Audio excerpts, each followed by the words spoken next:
Саламатсыздарбы, эфирде жаңылыктар түрмөгү каналга катталып маалыматтарды биринчилерден болуп угуңуз. Эсептер бөгөттөлдү. Көзөмөлгө алынган адамдарды каттоодон өткөндөн кийин мигранттар кандай кыйынчылыктарга туш болушат?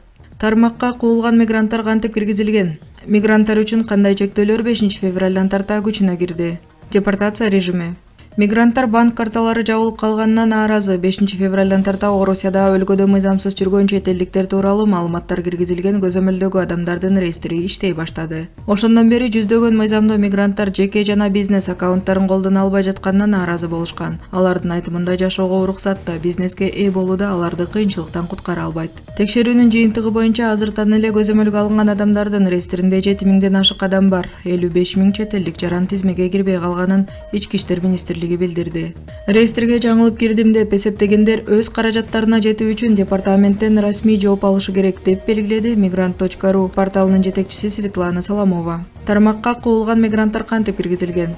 Мындай кырдаалда мигрант үчүн эң туура нерсе колдоо кызматынан анын онлайн банкингке кирүү мүмкүнчүлүгү үчүн жабылып калганын сурап билүү. Анткени адам реестрге катталып, ошол себептен акча ала албагандыктан төлөбөгөн карызы бар болсо, сот аткаруучулар анын эсептерин камакка алып коюшу мүмкүн. Андыктан биринчи кезекте банктан кат жүзүндө жооп алышыңыз керек. Бул адам реестрге бөгөт коюунун себеби болуп саналат. Андан кийин эгерде адам эч нерсе бузбаганын жана мыйзамдуу түрдө Россияда экенин билсе, анда ал өзүнүн юридикалык статусун тактоо жана эмне үчүн бул тизмеге киргендигин түшүндүрүү өтүнүчү менен арыз менен кайрыла алат. Мигранттар үчүн кандай чектөөлөр 5 февралдан тарта күчүнө кирди? Кыязы азыр өткөл мезгилдин бир түрү. Анда ар кандай бөлүмдөр бири-бири менен өз аракеттерин координациялоого аракет кылып жатышат. Эгер жагдайлар жол берсе, жок дегенде 5-7 күн күтө берсеңер болот жана кырдаал өзүнөн өзү чечилет. Ички иштер министрлигинин бардык системаларында жана банктарда жаңыртуулар болот жана алар айрым ченемдик укуктук актыларды алмаштырышат. Реестрге кирген адамдар